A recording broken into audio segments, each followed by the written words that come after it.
The virtual CISO moment is brought to you by vCISO Services, a leading provider of quality and experienced virtual chief information security officers for small and mid-sized businesses. Check them out at vcisoservices.com. Hi, I'm Greg Schaefer, and welcome to the virtual CISO moment. Dennis Davoren joins us. Dennis D-Day Davoren, I should say. Thank you so much for joining us today. Thanks, Greg, for having me on. He is I should mention, he is a vCISO PhD candidate and Six Sigma, and has owned several businesses, including one that may have actually produced this hat. We're not sure.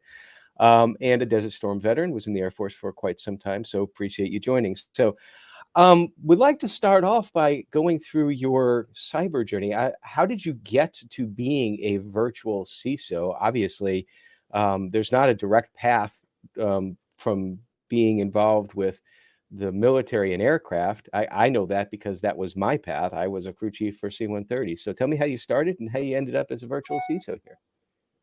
Well, Greg, yeah, I was doing the entrepreneurial thing for years after I got out, retired, and my last business selling types of those hats and stuff kind of failed on me. Would do some external and internal influences. Of course, there's never any one thing that causes you to kind of wrap up shop. But in that transition phase, my cousin's husband has a company, Arx Nimbus, that has a cybersecurity software solution for risk management. It's quantitative. It was the first of its kind. And he brought me in as a VP to help with the business development and sales. And I realized in that first couple of months working with him that I knew nothing about cybersecurity. I knew about risk. The Air Force teaches us quite a bit about that when we're as pilots and managers and commanders, but really not about the cybersecurity. So I went and through the VA and got my master's in cybersecurity. And as I graduated that, I realized I knew even less than when I started about cybersecurity, because this is the world's biggest onion. People, I'm constantly in rooms with people where I feel like I'm the dumbest person in the room, but I'm not, and that I just have a different experience set that than others. Some guys are very technical and they can talk and jargon and just blow your mind away, and other guys are very more esoterical and can look at the bigger picture. And wrap things together very neatly. I'm neither of both. I'm kind of trudging through the middle right now, figuring out really where my expertise lies. And that's why I decided I'm going to go get my PhD now. I'm going to do some research. Oh, okay. So my research is where I think I've almost got it down to where I think I'm going, but I think I'm going to do some extensive research on how AI is affecting and is going to affect cybersecurity and moving forward. That's a very interesting field. Of course, a lot of folks are enamored, if you will, with ChatGPT and all of that. One of the folks that actually works with me in our little virtual CISO firm, he has his PhD in artificial intelligence. So maybe I'll have to get you guys connected. I would absolutely love to talk to him, because I think that's really where I want to go with this, but with the cybersecurity slant on it versus just strict AI. Yeah, and since he's a virtual CISO as well too, so and business owner, so you guys probably have a lot to talk about. I'll make that introduction, but you mentioned your past prior to being a business owner, that you were in the Air Force, and so you said you were a pilot, correct? Yes. So and prior to this, I realized your hat, and that's why I put mine on. I usually don't wear this one for the podcast interviews, and I just thought it was kind of funny that it could actually be like one of the hats. Maybe I should have bought like 2 or 3 hats. I apologize. It might have helped out a little bit further at that point in time. Okay. I'm a former pilot myself. Well, technically speaking, I still have my license. Just private pilot, instrument rated, and but I haven't logged an hour in like 13 years, so I consider myself former. But certainly flying is all about risk management. So you talked about the risk management portion, applying it to cyber. what from flying could you see that really translated well over into cyber thus far? I'd say it's the mindset. Um, in flying and in aviation units, I was a commander DO. Um, we we put risk. We knew there was risks involved in every operation that we did, but we had to kind of balance out those risks. What is the risk for reward? And I see that in cyber so much. How much money do I spend on cyber, and more importantly, where do I spend that money? There's so many solutions out there, and the bottom line I see with a lot of companies that I've worked with is that they've got all these solutions, but nobody knows how to use them. Nobody does use them because they're not user friendly, or they don't fit in, or you don't think about it. It's not on Mhm. your mindset every day. And then it's not just the operators, and in the aviation, your pilots and your crew members, but it's the other people in that chain. It's your secretary. Is she going to click on that phishing link? Is a friend of mine 5 or 6 years ago, before he even got into this, he was relating a story to me where his email had gotten compromised, and he was the CEO of a decent sized company, you know, um, and he would travel overseas quite often. He got on the airplane to go overseas, and these people had followed his email patterns enough that they knew when he got on the airplane, there was going to be a 3 hour delay before he got back on email again. And they Mm. sent an email that looked like it came from him to his secretary. Hey, I need this money transferred.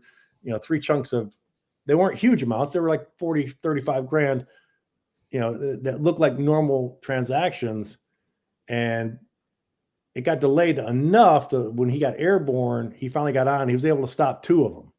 Oh, okay. They still got $40,000 out of them, and they could have been more, had he not logged into his email and checked. So it's not just our systems, it's people.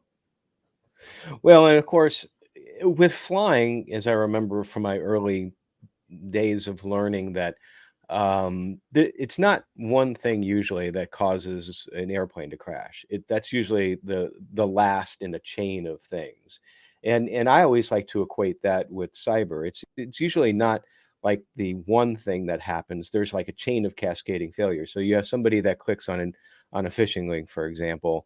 Well, back to that, maybe there was lack of training, maybe there was lack of technical controls in there, maybe there was lack of recovery and all that, but it wasn't just the one item. So I agree from the standpoint where certainly there's a lot of the holistic mindset between aviation and cyber is very much related.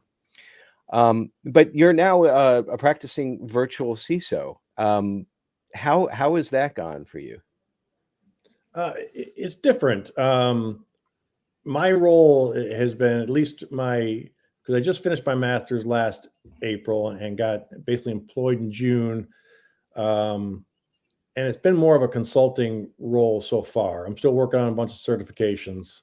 Um, they're kind of a pain, and people want them. They want to see them next to your name, whether they mean anything or not. I really find that's kind of a humorous thing right now. But it's for me, it's more about compliance, because in the aviation community, I used to tell people, I still tell people, the flight manual for the last airplane I flew, for example, the U-2, which has been in the news recently with the balloon thing, and it's on LinkedIn. You'll see some pictures of the guy took a selfie out the window I saw over the that, yeah. balloon. And I told my wife, I said, "Oh, I'd have a whole cell phone full of selfies if it had been me flying that side." And of course he does, Right. or she, because we have a female U-2 pilots now. But um, the flight manual is 2 or 3 inches thick, 4 inches thick, maybe, and you've got to know that very well. But the regulations for flying are probably 3 or 4 foot thick, and we Mhm. have to know them just as well as we know our flight manual. And that's where I think my expertise comes in with, as a virtual CISO, is looking at the compliance aspect of companies, whether it be CMCC, 27001, any of those compliance regs. People go, well, are you experienced with this? I'm like, well, no, but I can read the reg and tell you exactly what they're trying to tell you, um, Mhm.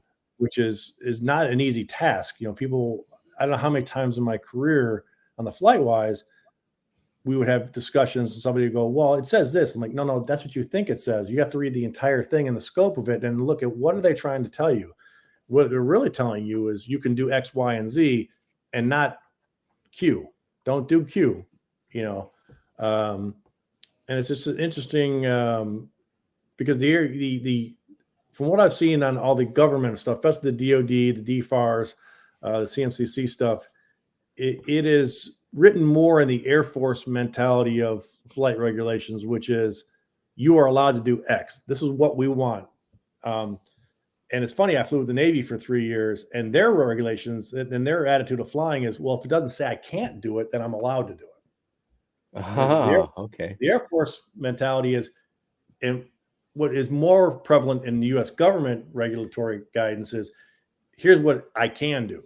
You know, and if I stay in that lane, I'm going to keep myself safe. I can't be hammered in a DFARS compliance issue if I follow their rules.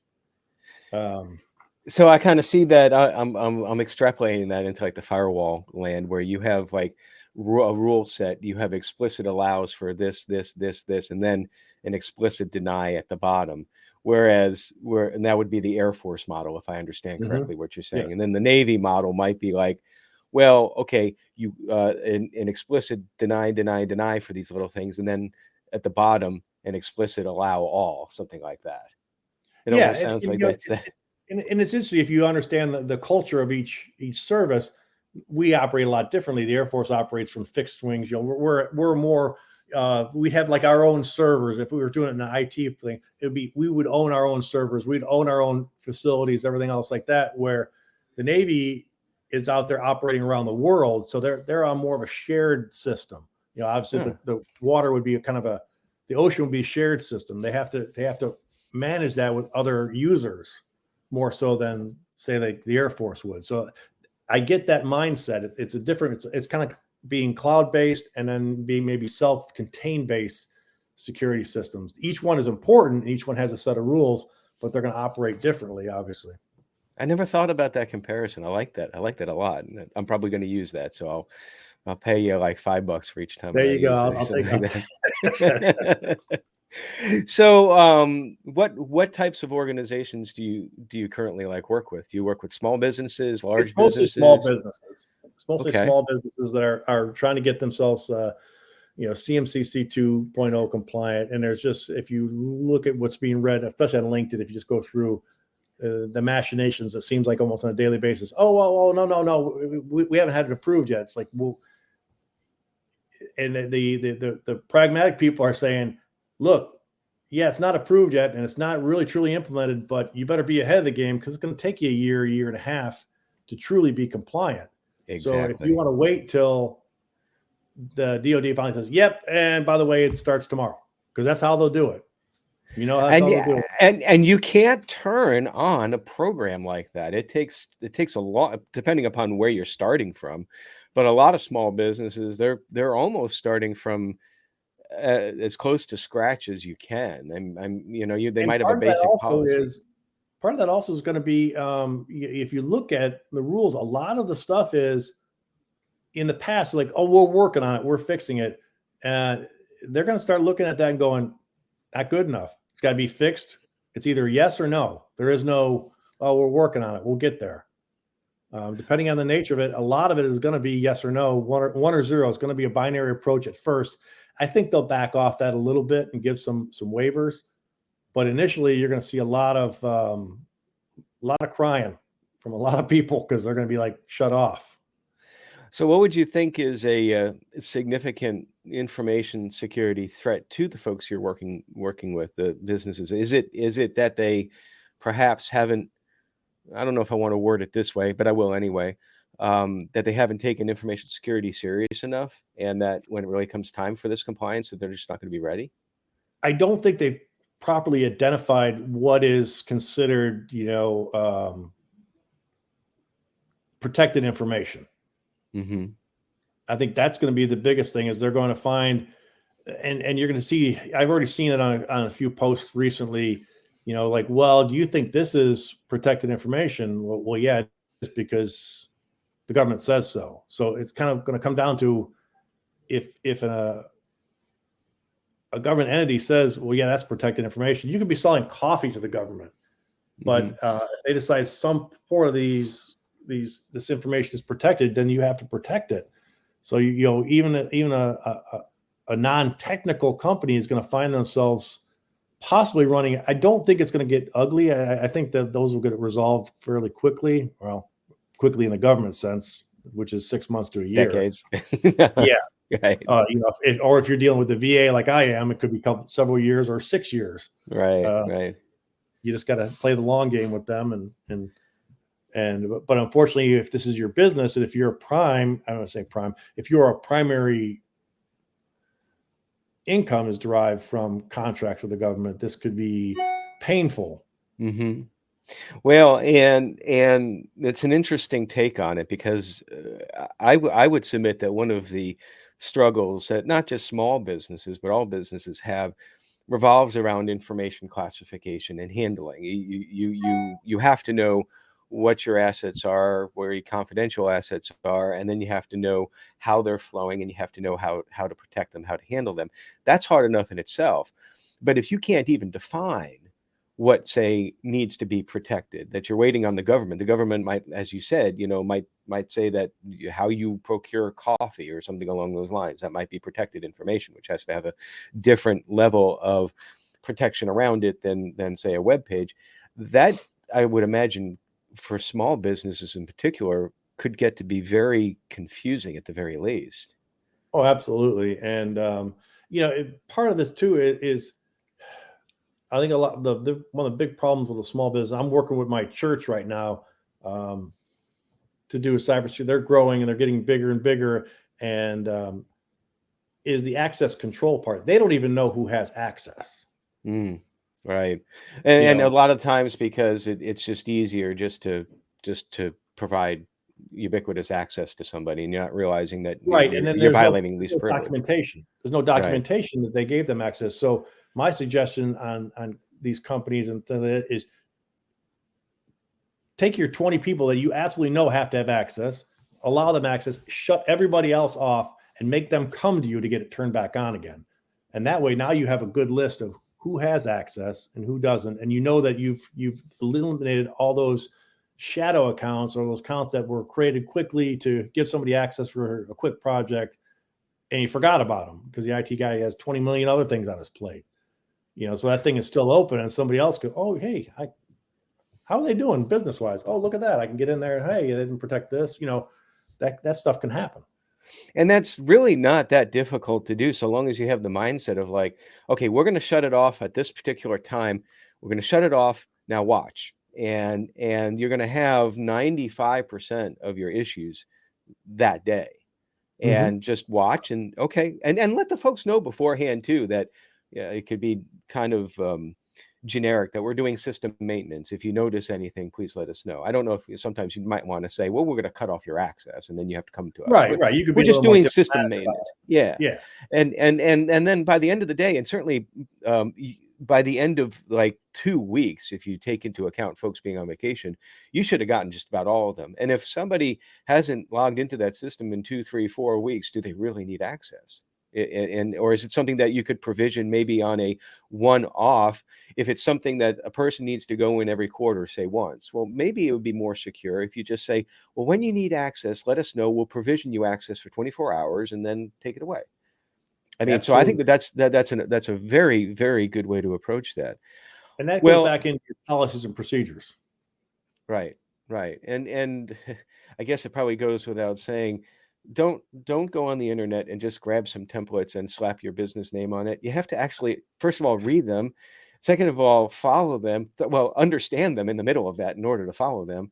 A lot of times, I know we've worked with a couple of groups that when they went through their first audit not really an audit, but when they were going through vendor due diligence, and the vendor asks for who would become our client, can you give us an example of the policies? And they did. And the potential client of theirs went online, did a little bit of copy and search and all that, and saw that, wait a minute, this is exactly word for word of stuff that you can download. Are you actually doing this? And the company really hadn't even read the stuff. So, but yeah, and I guess the good thing is that now we have Chat GPT talking about API that can just write up your policies, but that's a bad thing too, because you still have the responsibility of knowing what's in the policies.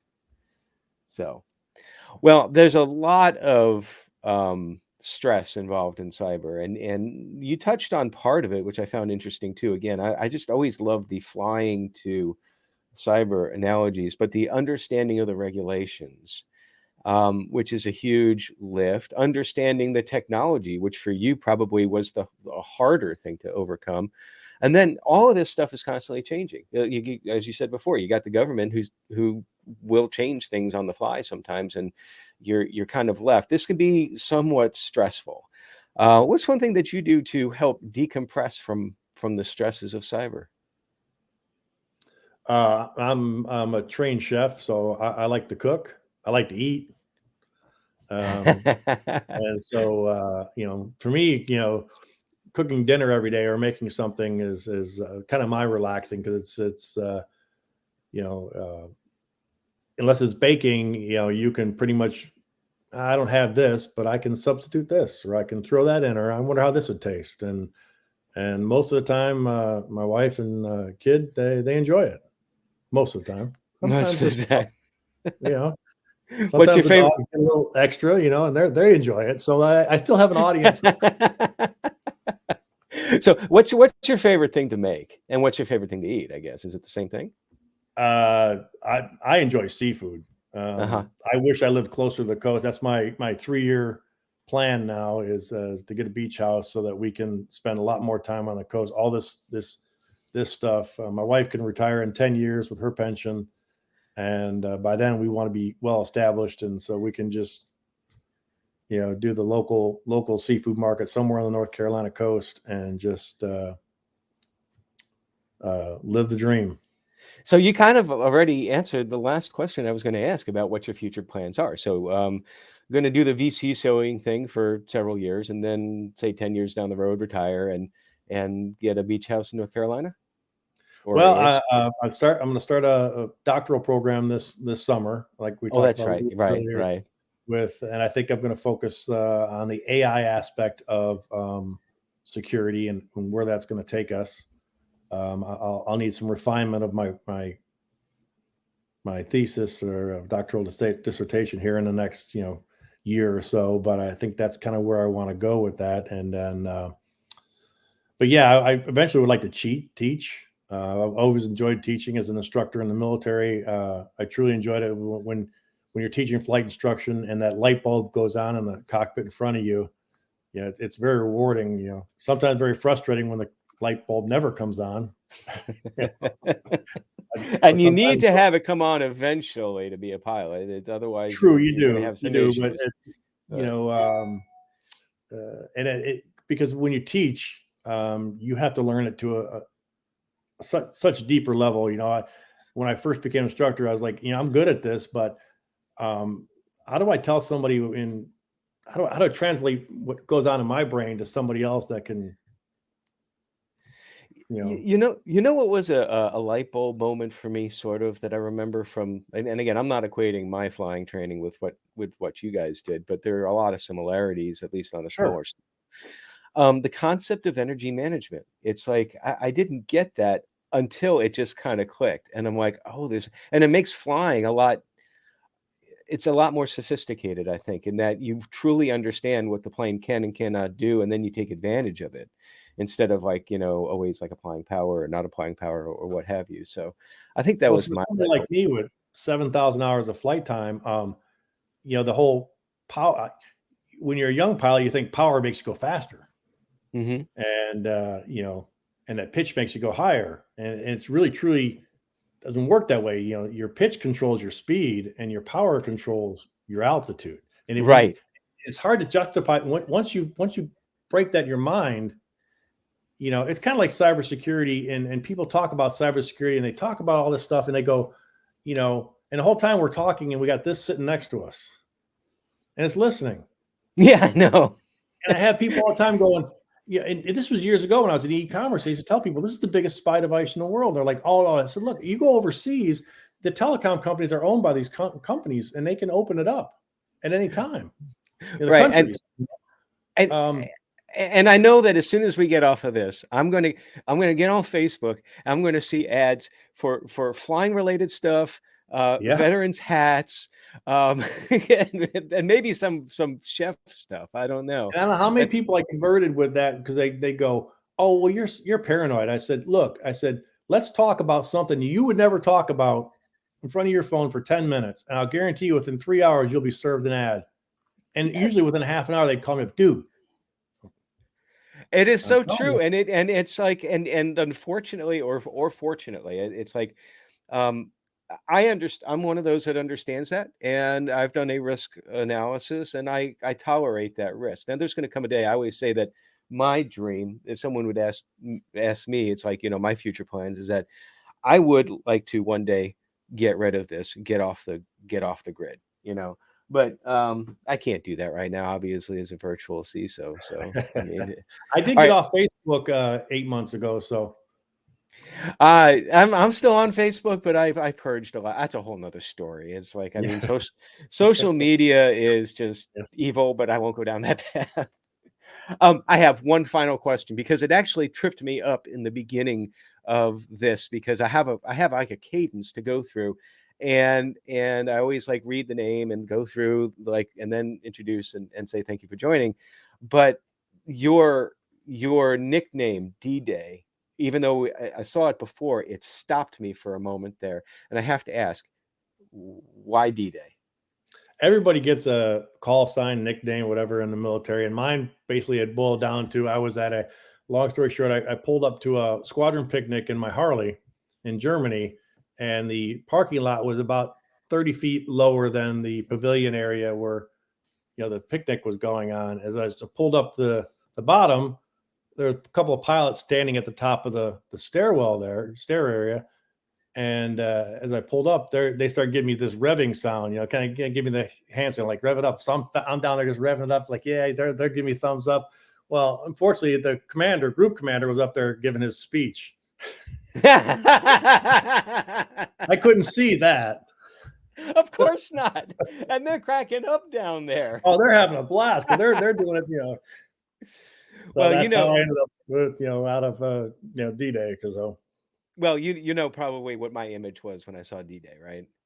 yeah, Animal you should House. have, yeah, yeah, exactly. That's kind of I'm a little less. I got a slightly better grade point average than Yeah. Well, Daniel I Day. thought when you said that you had the bike up on top, I was expecting you to like go down the stairs like Daniel No, Simpson's I day. thought about it And though. I did then, think about driving up the stairs. But no, I'm not going to trash my bike.